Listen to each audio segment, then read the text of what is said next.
Vocês já se perguntaram o que o silêncio de uma mãe realmente significa? Aquele silêncio que a gente engole junto com o café amargo, de manhã cedo, antes do sol nascer.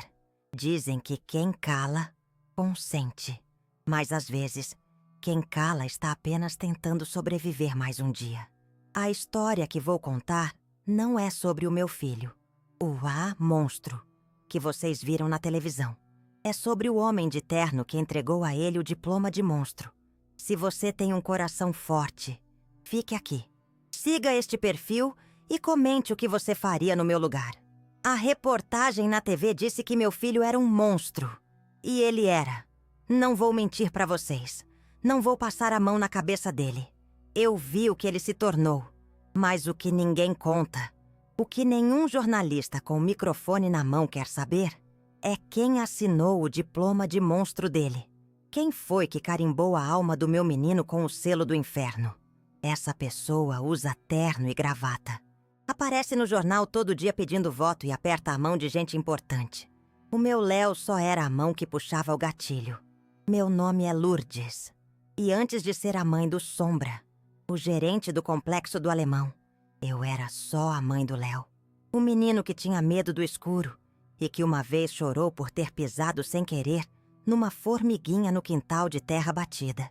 Ele queria ser jogador de futebol. Sabem, tinha um chute forte com a perna esquerda. Mas a vida, aqui no morro, chuta mais forte que qualquer jogador. E o gol que ela quer marcar é sempre contra a gente.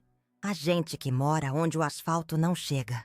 Tudo começou com uma pontada no peito. Uma dor fina que me roubava o ar. O médico do posto de saúde, com aquele olhar cansado de quem já viu desgraça demais, disse que era sério. Problema de coração. A fila do SUS para a cirurgia era de 1 ano. 1 ano. Para quem sentia o coração falhar a cada faxina, era uma sentença de morte. Eu me preparei para morrer, mas o Léo, com seus 16 anos e aquele fogo nos olhos, não. Ele não aceitou. E foi aí que o diabo bateu na nossa porta, vestido de oportunidade. Eu não perguntei. Esse é o meu maior pecado. O dia em que ele chegou em casa com um maço de dinheiro, notas de 50 e 100, e disse: "Mãe, achei um trabalho. Um bico bom. A gente vai pagar seu plano de saúde." O dinheiro era novo. Cheirava a tinta e a alguma outra coisa que eu não sabia o que era.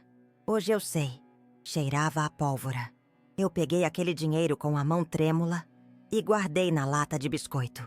Naquele dia, eu não comprei só um plano de saúde. Eu vendi a alma do meu filho. A cirurgia foi um sucesso. O médico, um homem de jaleco branco e sorriso fácil num hospital particular na Barra, disse que eu tinha nascido de novo.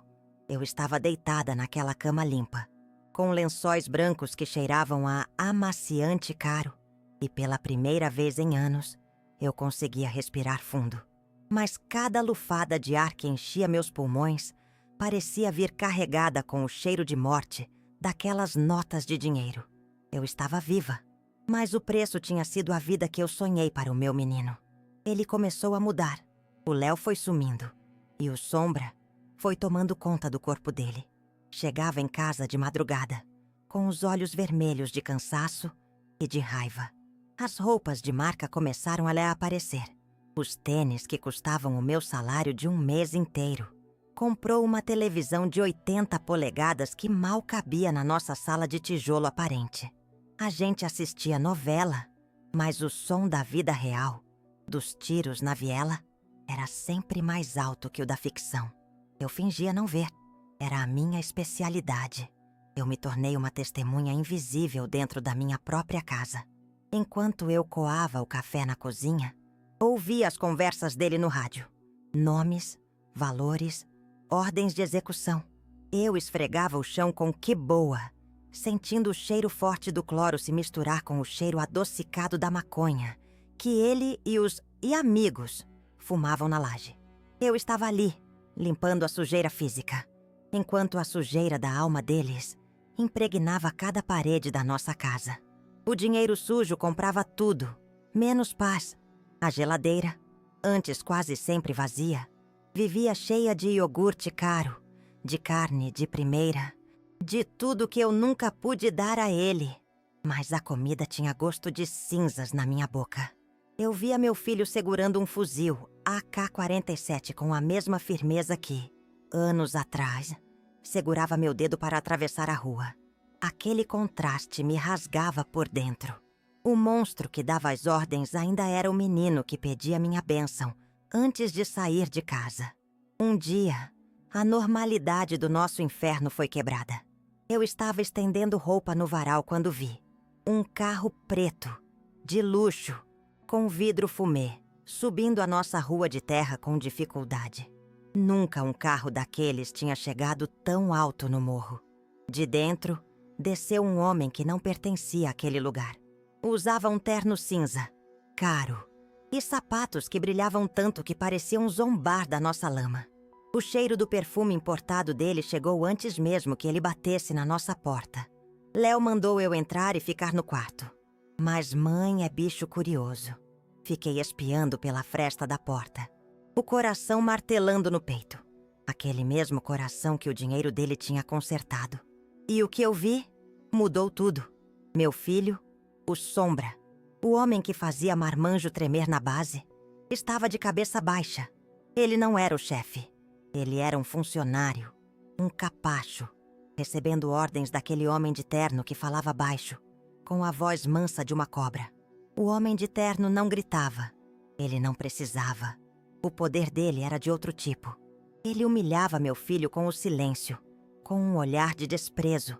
Falava de acordos, de facilitar a passagem da carga, de manter a ordem para não atrapalhar os negócios. E foi aí que eu entendi. A firma do meu filho não era o topo da cadeia. Era só mais um setor. Uma filial terceirizada do verdadeiro crime. Aquele que usa colarinho branco e tem gabinete com ar-condicionado. Eu ouvi um nome que eu só via na televisão, nos debates políticos. O nome do governador. O homem de terno disse que a contribuição da semana estava atrasada e que o ex-chefe estava impaciente. Meu filho, o temido Sombra, só balançava a cabeça, como um menino levando bronca do diretor da escola. Aquele homem de terno, com seus sapatos limpos, era o verdadeiro dono do morro. Meu filho era só o gerente da senzala. Depois que o homem foi embora, Léo entrou no quarto. Ele não olhou para mim. Apenas sentou na cama e ficou olhando para as próprias mãos. As mesmas mãos que assinavam sentenças de morte. Eu vi nelas não a força de um bandido, mas a fragilidade de uma marionete. Ele estava preso, mais preso do que qualquer um que estivesse em Bangu. A cela dele era o morro inteiro, e a chave estava no bolso daquele terno cinza. A pior noite veio semanas depois. Tiago, o melhor amigo de infância do Léo, tinha virado policial. Um menino bom, que sonhava em limpar o Rio de Janeiro. Ele tinha descoberto alguma coisa, alguma ligação. Eu ouvi a conversa do Léo no telefone. Aquele segundo celular, o que ele usava para falar com os homens de terno. A ordem era clara. Tiago era uma ponta solta. E pontas soltas precisavam ser queimadas. A ordem não veio do movimento. Veio de cima do asfalto. Meu filho teve que escolher a vida do amigo ou a dele. E a do amigo valia menos para o sistema. Eu vi o Léo chorar em silêncio na cozinha naquela noite, bebendo uma dose de cachaça barata, mesmo com a despensa cheia de uísque importado. Ele olhou para mim e disse: "Mãe, reza por mim. Reza por ele também." Foi a última vez que ele me pediu uma oração. Ele sabia que estava prestes a cruzar uma linha da qual não havia mais volta, nem mesmo no inferno. Eu subi para a laje, fingindo que ia regar minhas plantas. De lá eu podia ver a entrada da viela onde Tiago morava. E eu ouvi, primeiro os gritos, depois os tiros, 3, secos, finais. Eu não chorei. Eu senti meu coração, aquele que foi consertado com dinheiro de sangue, se transformar numa pedra de gelo. Naquela noite, o sistema não matou apenas o policial Tiago, Matou o último pedaço do menino Léo que ainda vivia dentro do Sombra. Ele chegou em casa com respingos de sangue na camiseta de marca. Eu peguei a camiseta e coloquei no tanque, como fazia tantas outras vezes. Esfreguei com sabão em barra, com força, como se a espuma pudesse lavar não só o tecido, mas a alma dele, a minha, a nossa vida inteira. Ele me viu ali, de costas, e pela primeira vez em anos, me abraçou. Um abraço de menino assustado, de quem acabou de ver o bicho-papão. "Me perdoa, mãe", ele sussurrou no meu ouvido. O perdão era uma moeda que eu já não tinha mais para dar. Eu só tinha o silêncio. Dias depois, procurando uma vela no pequeno altar que eu mantinha na sala, embaixo da imagem de Nossa Senhora Aparecida, eu encontrei, dentro da Bíblia velha da minha mãe, um caderno de capa dura. Não era um diário. Era a contabilidade do inferno. Nomes, datas, valores. E lá estava, escrito com a caligrafia caprichada do Léo, a mesma que eu ensinei a ele. Pagamento mensal. Geoverro. Confrontei-o. Mostrei o caderno. Ele não negou. Pela primeira vez, ele me contou tudo. Sobre como o tráfico no morro era só uma fachada para lavar o dinheiro da corrupção. Como as armas pesadas só subiam com a conivência da polícia. Como as operações policiais eram só um teatro para prender vapor e mostrar serviço no jornal. O verdadeiro negócio era invisível, silencioso e comandado por homens como o governador. Naquela noite, uma faísca de esperança nasceu no meio do nosso desespero. "A gente foge, mãe", ele disse. "A gente vai para o Nordeste, para uma cidadezinha pequena. Eu uso esse caderno para garantir nossa segurança. A gente some." Pela primeira vez em anos, eu vi o Léo de novo. O menino com sonhos. O menino que queria uma vida diferente. Arrumamos as malas em silêncio, com o coração acelerado. Colocamos nelas pouca roupa e uma vida inteira de esperanças. Sonhamos acordados por algumas horas. Falamos de abrir uma pequena venda, de viver perto da praia, de esquecer o barulho dos fuzis e só ouvir o som do mar. Eu me permiti acreditar. Imaginei minha neta, a filha que ele teve com uma menina da comunidade, crescendo longe de tudo aquilo, correndo na areia. Foi a noite mais bonita e mais curta da minha vida. Mas a esperança, para gente como a gente, é um luxo que o sistema não permite. O sol mal tinha nascido quando o carro preto voltou.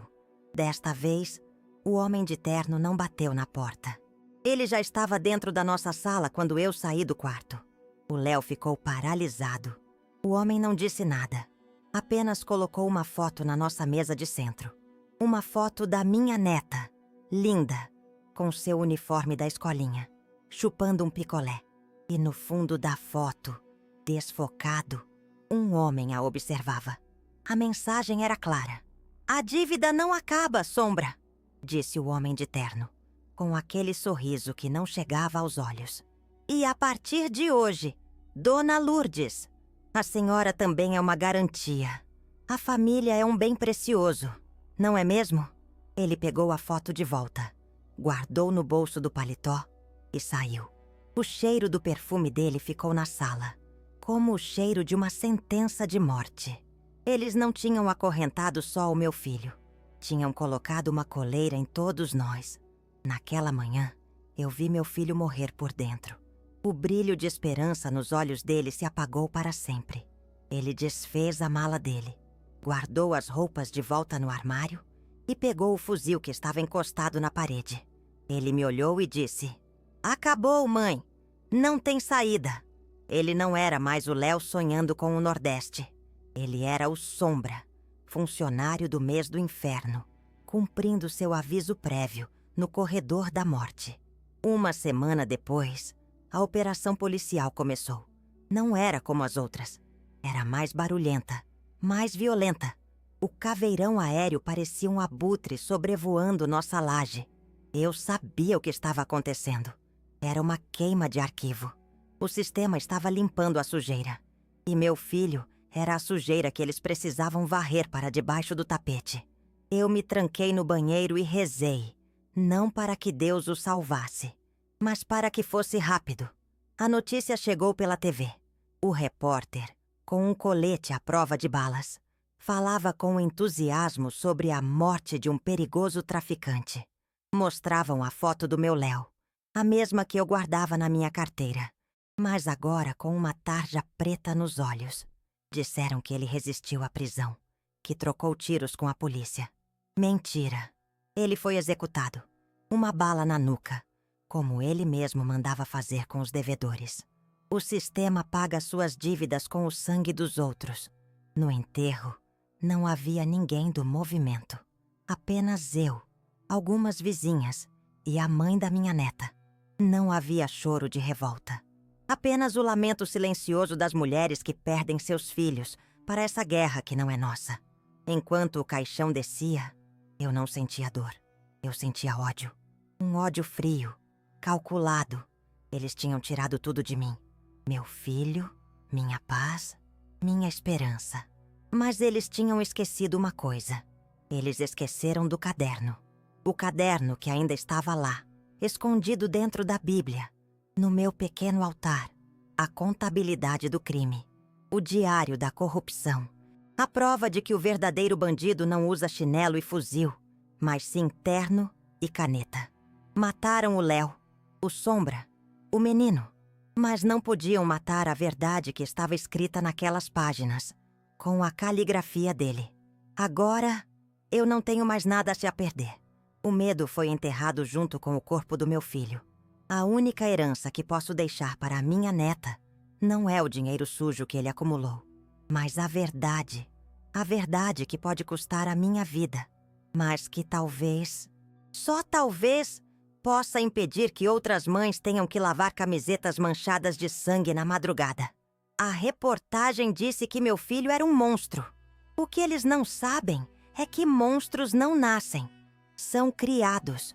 E a fábrica de monstros que destruiu a minha família tem um endereço nobre. Um CNPJ e um chefe que pede seu voto de 4 em 4 anos. O fuzil do meu filho era alugado.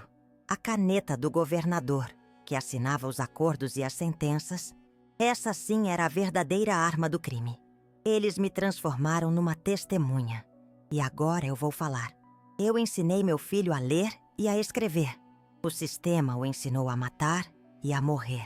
Mas a última lição que ele me deixou está neste caderno. O nome do governador está aqui. E agora, o Brasil vai saber quem é o verdadeiro chefe da quadrilha que comanda este estado. O verdadeiro bandido não está enterrado no cemitério do Caju. Ele está sentado no Palácio Guanabara. Eu sei que posso não estar viva amanhã para ver o resultado disso. Mas o silêncio já me custou um filho. Não vai me custar a dignidade. Eles podem calar a minha voz, mas não podem apagar o que está escrito. A verdade é a única coisa que um sistema podre não consegue matar. E a verdade, meus amigos, está toda aqui, neste caderno escondido dentro de uma Bíblia. A palavra de Deus e a assinatura do diabo, lado a lado. Eu sou Lourdes, a mãe de um monstro, e a testemunha de um crime muito maior. Um crime que não acontece nas vielas, mas nos gabinetes com ar-condicionado. Um crime que não suja as mãos de sangue, mas de tinta de caneta. E o cheiro de podre que vem de lá de cima é muito pior do que qualquer cheiro que já senti na minha vida aqui no morro. Meu filho está morto, mas a história dele, a verdadeira história, começa agora. E ela começa com um nome, escrito com a letra caprichada do menino que eu ensinei a ler, numa lista de pagamentos do Comando Vermelho. O nome do nosso excelentíssimo senhor governador. A caneta dele matou meu filho. E agora, as palavras do meu filho, escritas naquele caderno, vão assombrar o sono dele para sempre. Eles cometeram um erro. Eles acharam que, matando o Sombra, matariam a história. Mas eles se esqueceram da testemunha invisível. A mãe que servia o café e ouvia tudo. A mãe que limpava o chão e via tudo. A mãe que agora não tem mais nada a perder e tudo a contar. O sistema criou um monstro e, No processo, criou a sua própria ruína. Eu me pergunto quantas outras mães, em quantas outras comunidades, estão vivendo a mesma história. Quantas estão lavando uniformes manchados de sangue, seja o sangue dos seus filhos ou o sangue que seus filhos derramaram. Quantas estão presas nesse silêncio, com medo de que a próxima queima de arquivo seja na sua porta. É por elas e pela minha neta que eu estou aqui hoje. O caderno está seguro. Não comigo, claro. Eu não sou tola. Entreguei a única pessoa em quem eu confio. Alguém que saberá o que fazer. Minha parte está feita. Contei a vocês o que a mídia nunca vai contar. O lado da história que não dá audiência, que não gera cliques, mas que mostra a ferida aberta de um país governado por criminosos de terno. Eles podem vir atrás de mim. Eu sei disso. Mas o medo já não mora mais aqui. No lugar do medo, nasceu uma coragem que eu não sabia que tinha. A coragem de uma mãe que perdeu seu bem mais precioso e que agora luta pela única coisa que lhe resta. A verdade. A verdade que está escrita, assinada e carimbada com o sangue do meu menino. A história que contei é um espelho. Olhem bem para ela. Talvez vocês vejam o reflexo de um país que se acostumou a enterrar seus filhos pobres e a eleger seus pais ricos e criminosos. A guerra às drogas nunca foi sobre drogas. Sempre foi sobre controle, sobre poder, sobre dinheiro. E nessa guerra, os soldados de uniforme e os soldados de chinelo são apenas peões. Os reis estão no tabuleiro de cima. Agora que vocês sabem, o que farão com essa verdade? Vão mudar de canal, esquecer o que ouviram e continuar suas vidas? Ou vão começar a se perguntar quem são os verdadeiros monstros? A escolha é de vocês. A minha eu já fiz. E ela tem o nome e o sobrenome do homem que governa este estado. Se você acredita que essa história precisa ser ouvida, compartilhe. Siga este perfil. Não deixe que a morte do meu filho tenha sido em vão. Vocês chamam meu filho de monstro. Eu não vou mentir para vocês. Ele se tornou um.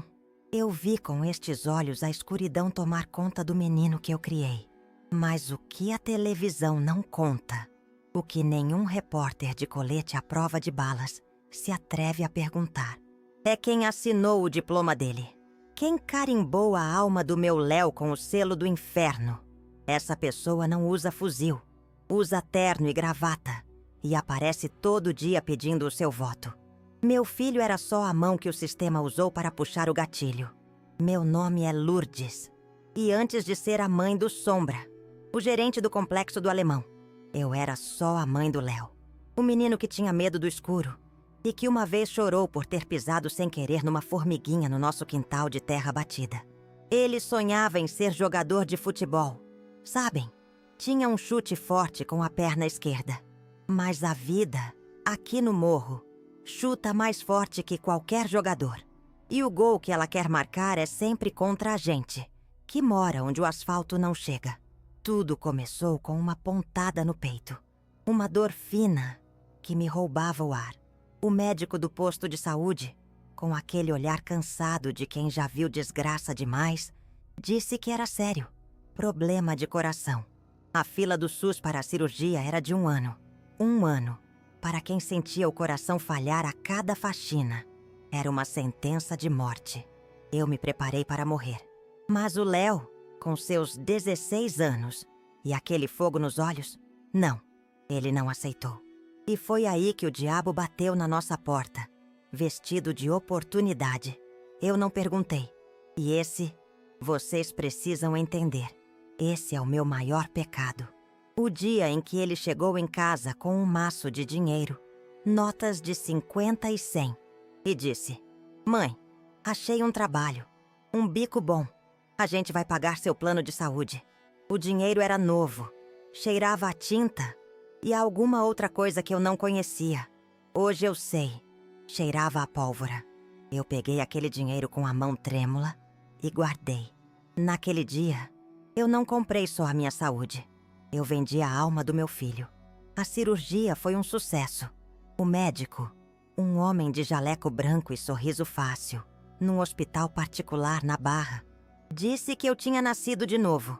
Eu estava deitada naquela cama limpa, com lençóis brancos que cheiravam a amaciante caro. E pela primeira vez em anos, eu conseguia respirar fundo.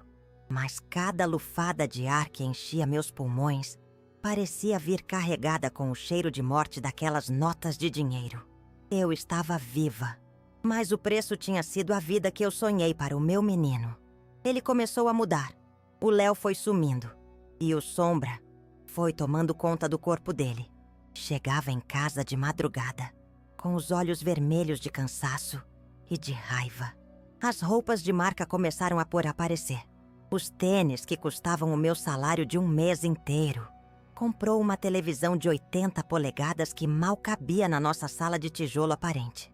A gente assistia novela, mas o som da vida real, dos tiros na viela, era sempre mais alto que o da ficção.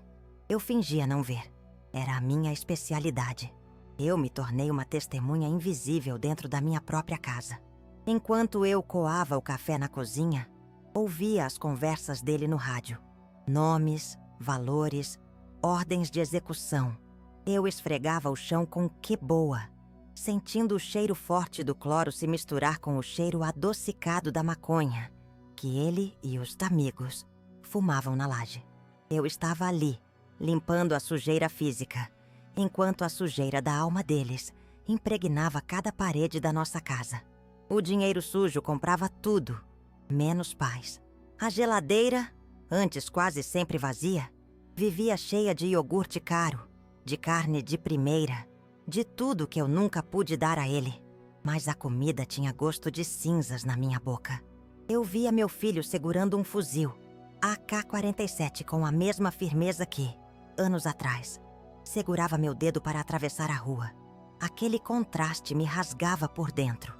O monstro que dava as ordens ainda era o menino que pedia minha bênção antes de sair de casa. O dia em que ele pagou pela minha vida foi o dia em que eu comecei a morrer por dentro. Ele entrou na tesouraria do hospital com um maço de dinheiro grosso, amarrado com um elástico. Eram notas de 100, tantas que a moça do caixa arregalou os olhos. Eu, da cadeira de rodas, só conseguia sentir o cheiro daquele dinheiro. Não era só cheiro de papel novo. Tinha um cheiro metálico. Um cheiro de madrugada fria, de beco sem saída. Ele não sorriu. Apenas empurrou o dinheiro pelo balcão, como quem se livra de um corpo. Deitada naquela cama de hospital particular, com meu coração remendado, batendo firme pela primeira vez em anos, eu deveria sentir gratidão. O quarto era silencioso. Os lençóis brancos cheiravam a um amaciante que eu nunca poderia comprar. Mas cada vez que eu respirava fundo, sentindo o ar encher meus pulmões sem dor, eu sentia o gosto de ferrugem na boca. Era o gosto do sangue que tinha comprado aquele ar puro. Eu estava viva, segura e confortável, mas a minha alma estava na UTI, sem previsão de alta. Quando voltei para casa, o conforto maldito tinha se instalado. A primeira coisa que vi foi a geladeira nova, de 2 portas, que brilhava tanto que doía os olhos. Abri, estava cheia de iogurte de marca, de picanha, de suco de caixinha, de tudo que a gente só via na televisão. Minha barriga roncou, mas meu estômago se revirou. Aquela fartura me dava enjoo. Era a prova física do pecado dele, do meu pecado. Fechei a porta e fui beber um copo de água da torneira, porque era a única coisa ali que não tinha preço. Eu me tornei a rainha de um castelo de areia suja. Léo trocou os móveis, comprou a televisão gigante, botou o piso na sala que antes era só cimento queimado.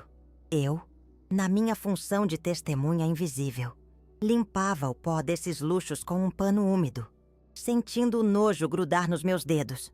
Eu o via chegar com os pacotes, os tênis caros, os celulares da moda, e eu não perguntava nada. Meu silêncio era a minha cumplicidade. O meu muito obrigada pelo veneno que ele me dava em colheres de prata. Um dia ele chegou com um cordão de ouro. grosso, pesado. Pra senhora, mãe, pra nunca mais faltar nada. Ele colocou no meu pescoço. O metal era frio contra a minha pele. Olhei para as mãos dele.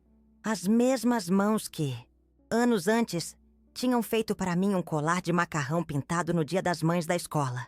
Agora, aquelas mãos compravam ouro com a mesma facilidade com que, eu sabia no fundo do meu ser, tiravam a vida de alguém. O peso do ouro era o peso de uma alma. As vizinhas começaram a me tratar diferente. O bom dia, Dona Lourdes, virou um sussurro, uma reverência com a cabeça. Havia medo nos olhos delas, um medo disfarçado de respeito. Eu, que sempre fui de conversar no portão, de trocar receita de bolo, me vi sozinha. A casa estava cheia de coisas, mas vazia de gente, de vida. O dinheiro do meu filho não comprou só uma geladeira nova. Comprou também um muro invisível que me separou de todo mundo que eu conhecia. Eu aprendi a conviver com a indigestão moral. Comia a carne cara sentindo gosto de papelão. Assistia a novela na TV gigante, mas só enxergava o reflexo do nosso fracasso na tela preta. Eu achava que aquele era o preço. O conforto sem alegria, a comida sem sabor. Eu me convenci de que aquele era o nosso inferno particular e que a gente moraria nele para sempre. Mal sabia eu que o diabo não manda só o boleto. Cedo ou tarde, ele vem pessoalmente fazer a cobrança. E a visita dele estava mais perto do que eu imaginava. Um dia, a normalidade do nosso inferno foi quebrada. Eu estava na laje, estendendo a roupa de cama no varal, sentindo aquele cheiro de sabão em barra que para mim era o cheiro da dignidade. Foi quando eu vi um carro preto, de luxo, com vidro fumê, subindo a nossa rua de terra com uma dificuldade que era quase uma ofensa. Nunca um carro daqueles tinha chegado tão alto no morro.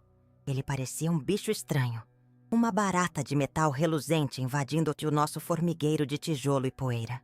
De dentro, desceu um homem que não pertencia àquele lugar. Ele usava um terno cinza, caro, e sapatos que brilhavam tanto que pareciam zombar da nossa lama. O cheiro do perfume importado dele chegou antes mesmo que ele batesse na nossa porta. Um cheiro forte, amadeirado, que não combinava com o nosso cheiro de feijão cozinhando. Ele não olhava para os lados, não olhava para as crianças correndo. Olhava apenas para a nossa porta, como um cobrador que vem buscar a última prestação da alma. Léo, que estava na sala, me viu paralisada e fez um sinal brusco com a cabeça. "Entra, mãe. Fica no quarto e não sai." A voz dele era um sussurro tenso. A voz de quem sabe que o lobo chegou. Eu obedeci. Mas mãe é bicho curioso e assustado. Fiquei espiando pela fresta da porta do quarto, o coração martelando no peito. Aquele mesmo coração que o dinheiro dele tinha consertado. E o que eu vi, naquele instante, começou a quebrar meu coração de novo, de um jeito que nenhuma cirurgia poderia consertar. Meu filho, o Sombra, o homem que fazia marmanjo tremer na base, estava de cabeça baixa. Ele não era o chefe. Ele era um funcionário, um capacho. Ele pegou uma garrafa de água da nossa geladeira nova e a serviu para o homem de terno, com a mesma mão que segurava o fuzil. A mão dele tremia um pouco. O homem de terno pegou o copo sem dizer obrigado, com um olhar de desprezo que valia mais que 1000 xingamentos. Ali, na minha sala, eu não vi um traficante e um sócio. Eu vi um senhor de engenho e um capataz. O homem de terno não gritava. Ele não precisava. O poder dele era de outro tipo. Um poder frio, que vinha do asfalto. Ele falava baixo, com a voz mansa de uma cobra. Eu ouvi palavras soltas, que se juntaram na minha cabeça como um quebra-cabeça do inferno. Ele falava de acordos, de facilitar a passagem da carga, de manter a ordem para não atrapalhar os negócios. E foi aí que eu entendi. A firma do meu filho não era o topo da cadeia. Era só mais um setor, uma filial terceirizada do verdadeiro crime. Então, eu ouvi um nome, Um nome que eu só via na televisão, nos debates políticos, nos outdoors, pedindo voto. O nome do governador. O homem de terno disse, com aquela voz calma e cruel, que a contribuição às da semana estava atrasada e que o ex-chefe estava impaciente. Meu filho, o temido Sombra, só balançava a cabeça, como um menino levando bronca do diretor da escola. Aquele homem de terno, com seus sapatos limpos, era o verdadeiro dono do morro. Meu filho era só o gerente da senzala. Depois que o homem foi embora, o cheiro do perfume dele ficou na sala por horas, como o cheiro de uma sentença de morte. Léo entrou no quarto. Ele não olhou para mim. Apenas sentou na beirada da cama e ficou olhando para as próprias mãos. As mesmas mãos que assinavam sentenças de morte. Eu vi nelas não a força de um bandido, mas a fragilidade de uma marionete. Naquele dia, eu descobri quem era o verdadeiro dono do morro. Mas eu ainda não sabia o preço que teríamos que pagar por essa verdade. A pior noite veio semanas depois da visita do homem de terno. Tiago, o melhor amigo de infância do Léo, tinha virado policial. Um menino bom, que sonhava em limpar o Rio de Janeiro e que comeu tanto feijão na minha mesa. Ele tinha descoberto alguma coisa, alguma ligação perigosa. Eu ouvi a conversa do Léo naquele segundo celular, o que ele usava para falar com o asfalto. A ordem era clara e sem volta. Tiago era uma ponta solta, e pontas soltas precisavam ser queimadas para sempre. Meu filho teve que escolher a vida do amigo ou a dele, e a do amigo valia menos para o sistema. Eu vi o Léo chorar em silêncio na cozinha naquela noite, bebendo uma dose de cachaça barata, mesmo com a despensa cheia de uísque importado. Ele olhou para mim e disse, "Mãe, reza por mim, reza por ele também." Foi a última vez que ele me pediu uma oração. Ele sabia que estava prestes a cruzar uma linha da qual não havia mais volta, nem mesmo no inferno. Eu subi para a laje, fingindo que ia regar minhas plantas. De lá eu podia ver a entrada da viela onde Tiago morava. E eu ouvi, primeiro os gritos, depois os tiros. 3, secos, finais. Eu não chorei. Eu senti meu coração, aquele que foi consertado com dinheiro de sangue, se transformar numa pedra de gelo. Naquela noite, o sistema não matou apenas o policial Tiago. Matou o último pedaço do menino Léo que ainda vivia dentro do Sombra. Ele chegou em casa com respingos de sangue na camiseta de marca. Eu peguei a camiseta e coloquei no tanque, como fazia tantas outras vezes. Esfreguei com sabão em barra, com força, como se a espuma pudesse lavar não só o tecido, mas a alma dele, a minha, a nossa vida inteira. Ele me viu ali, de costas, e pela primeira vez em anos, me abraçou. Um abraço de menino assustado, de quem acabou de ver o bicho-papão e correu para o colo da mãe. O corpo dele tremia, sacudido por um choro que não era do Sombra. O bandido temido. Era o soluço do Léo, o menino que eu criei, que chorou no meu colo quando o cachorro dele morreu. Ele estava ali, o meu menino, se afogando no monstro que o obrigaram a ser. O monstro que eu, com meu silêncio, permiti que criassem. Naquele momento, ele não segurava um fuzil, mas se agarrava em mim, como se agarrava no meu dedo, quando tinha medo do escuro. "Me perdoa, mãe", ele sussurrou no meu ouvido, a voz quebrada e infantil. Eu abracei de volta, sentindo o cheiro de pólvora e de medo misturado no cabelo dele. Mas enquanto eu o segurava, eu sabia a verdade. O perdão era uma moeda que eu já não tinha para dar. Naquela noite, na viela do Tiago, o sistema não matou só um policial. Matou o último pedaço do meu Léo. O menino que eu embalei nos braços tinha finalmente morrido. E eu era a cúmplice. Enquanto eu o segurava, eu olhei por cima do ombro dele para a nossa sala. A televisão gigante, a geladeira nova, o piso brilhando. Tudo comprado com o dinheiro que pagou por aquela noite, por aquela morte, pela alma do meu filho.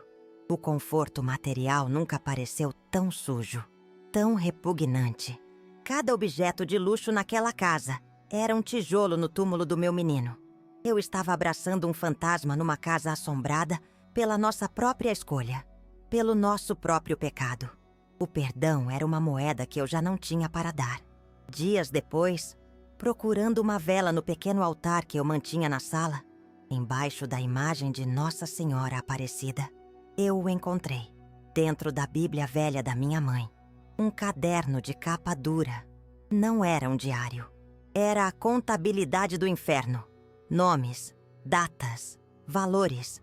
E lá estava, escrito com a caligrafia caprichada do Léo, a mesma que eu ensinei a ele. Um nome que fez meu sangue gelar. Pagamento mensal. Jove. O diabo tinha um nome e um cargo público. Naquela noite, eu o esperei chegar. Coloquei o caderno aberto sobre a mesa da cozinha, ao lado do seu prato de comida. Quando ele viu, o sombra desapareceu. Era só o Léo ali, um menino pego em flagrante. Ele não negou. Pela primeira vez, ele me contou tudo. Sobre como o tráfico no morro era só uma fachada para lavar o dinheiro da corrupção. Como as armas pesadas só subiam com a conivência da polícia. Como as operações eram só um teatro para prender vapor e mostrar serviço no jornal. Foi então que eu implorei, com as lágrimas que guardei no enterro do Tiago. A gente foge, meu filho. A gente some. Larga tudo isso, esse dinheiro, essa casa. A gente vai pro interior do Nordeste, para uma cidadezinha onde ninguém nos conheça. A gente ainda tem tempo. Eu segurei as mãos dele, as mesmas mãos que mataram seu amigo, e vi nelas as mãos de um menino que só precisava de uma chance para voltar a ser gente. Minha voz era um fio, mas a esperança era um grito. E ele, pela primeira vez em anos, me ouviu. Uma faísca de vida brilhou naquele olhar morto. A gente foge, mãe, ele disse, a voz embargada. A gente vai embora. Eu uso esse caderno para garantir nossa segurança. A gente some. Pela primeira vez em anos, eu vi o Léo de novo. O menino com sonhos. O menino que queria uma vida diferente. O caderno, que era a prova do crime, virou nosso passaporte para a liberdade. Naquele momento, eu acreditei que Deus, finalmente, tinha olhado por nós. Sonhamos acordados por algumas horas. Ali mesmo, na cozinha suja de pólvora e esperança. Falamos de abrir uma pequena venda, de viver perto da praia, de esquecer o barulho dos fuzis e só ouvir o som do mar. Eu me permiti acreditar. Imaginei minha neta, a filha que ele teve com uma menina da comunidade, crescendo longe de tudo aquilo, correndo na areia, sem saber o que era o som de um tiro. Foi a noite mais bonita e mais curta de toda a festa minha vida. Arrumamos as malas em silêncio, com o coração acelerado. Ele não colocou na mala as roupas de marca, nem os cordões de ouro. Colocou umas camisetas velhas, um chinelo e uma foto minha. Eu guardei minhas roupas simples e a imagem da minha santa. Deixamos para trás a geladeira cheia, a televisão gigante, o conforto comprado com sangue. Colocamos naquela mala pouca roupa e uma vida inteira de esperanças. A esperança, para gente como a gente, é um luxo perigoso. Naquela noite, antes de dormir, ele me deu um beijo na testa, como fazia quando era criança. Vai dar tudo certo, mãe. Amanhã a gente começa de novo. Eu olhei para o meu filho e não vi o Sombra, o gerente do morro. Eu vi o Léo, o menino que queria ser jogador de futebol. Eu vi a chance de redenção. Nós dormimos o sono dos justos, o sono de quem acredita no amanhã. Mal sabíamos nós que o sistema nunca dorme e que o nosso amanhã já tinha sido cancelado. O sol mal tinha nascido quando o carro preto voltou. Eu estava na cozinha, passando um café com o coração leve pela primeira vez em anos, sentindo o cheiro de recomeço. As malas estavam prontas, encostadas na porta, como 2 soldados esperando a ordem para marchar, rumo à liberdade. Mas o barulho do motor, baixo e ameaçador, subindo a nossa viela, Foi como o som de uma sentença. O cheiro de café se misturou com o cheiro de medo. A esperança, para gente como a gente, é um luxo que o sistema não permite. Desta vez, o homem de terno não bateu na porta. Ele já estava dentro da nossa sala quando eu saí da cozinha, com a xícara de café tremendo na mão. Ele parecia ter brotado do nosso piso novo, uma assombração de terno cinza. O Léo ficou paralisado no meio do caminho para o quarto, o corpo tenso, a respiração presa. O homem não olhou para ele, olhou para mim, com um sorriso que não chegava aos olhos. Um sorriso de quem sabe que o jogo acabou e que ele venceu. O silêncio na sala era mais alto que qualquer tiro que eu já tinha ouvido. Ele não disse uma palavra. Apenas caminhou lentamente até a nossa mesa de centro e, com a delicadeza de quem arruma uma flor num vaso, colocou uma foto sobre ela. Uma foto da minha neta, linda, com seu uniforme da escolinha. Os cabelos presos com uma fita rosa, chupando um picolé de uva que manchava sua boca. E no fundo da foto, desfocado, mas inconfundível, um homem a observava do outro lado da rua. A mensagem era clara. Era um checkmate. A inocência da minha neta era a arma apontada para a nossa cabeça. "A dívida não acaba, Guissombra", disse o homem de terno, com aquela voz calma que me dava mais medo que qualquer grito. "E a partir de hoje, Dona Lourdes, a senhora também é uma garantia. A família é um bem precioso. Não é mesmo?" Ele pegou a foto de volta, guardou no bolso interno do paletó e caminhou para pôr na porta, passando pelas nossas malas como se fossem lixo. Ele saiu, mas o cheiro do perfume caro dele ficou na sala, como o cheiro de uma coleira invisível que ele tinha acabado de colocar no nosso pescoço. Naquela manhã, eu vi meu filho morrer por dentro. O brilho de esperança nos olhos dele se apagou para sempre, como uma vela no meio de um vendaval. Ele não chorou, não gritou, apenas caminhou em silêncio até a mala dele. Abriu e começou a tirar as roupas, uma por uma, e a guardá-las de volta no armário. Ele me olhou, e pela primeira vez, eu não vi nem o Léo, nem o Sombra. Eu vi um homem morto. "Acabou, mãe", ele disse, a voz vazia. "Não tem saída." Ali, eu soube que ele era só um fantasma, esperando o enterro. Uma semana depois, a operação começou. Não era como as outras. Era um espetáculo de terror feito para a televisão. O caveirão aéreo parecia um abutre sobrevoando nossa laje. E eu sabia o que estava acontecendo. Era uma queima de arquivo. O sistema estava limpando a sujeira. E meu filho era o lixo que eles precisavam varrer para debaixo do tapete. A notícia chegou pela TV. O repórter, com um colete à prova de balas, falava com entusiasmo sobre a morte do perigoso traficante Sombra. Disseram que ele resistiu. Mentira! Foi executado com um tiro na nuca.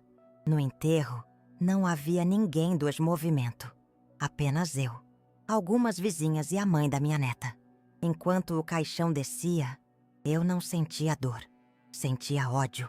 Um ódio frio, calculado, que me dava um propósito. Hoje, minha vida é essa. Visito o túmulo dele num cemitério barato. E, enquanto limpo a lápide, imagino o governador num restaurante de luxo, brindando com um vinho que custa mais do que eu ganho num mês. Eles tiraram tudo de mim, mas esqueceram de uma coisa: o caderno. A herança que vou deixar para minha neta não é o medo, é a verdade. Eles acharam que, matando o Sombra, matariam a história. Mas se esqueceram da testemunha invisível. A mãe que servia o café e ouvia tudo. A mãe que agora não tem mais nada a perder e tudo a contar. Mataram o meu Léo. Mas não podem matar o que está escrito neste caderno, com a caligrafia dele. O nome do governador está aqui. E agora, vocês, o Brasil inteiro, vão saber quem é o verdadeiro bandido que governa este estado. A caneta dele matou meu filho, mas as palavras do meu filho vão assombrá-lo para sempre.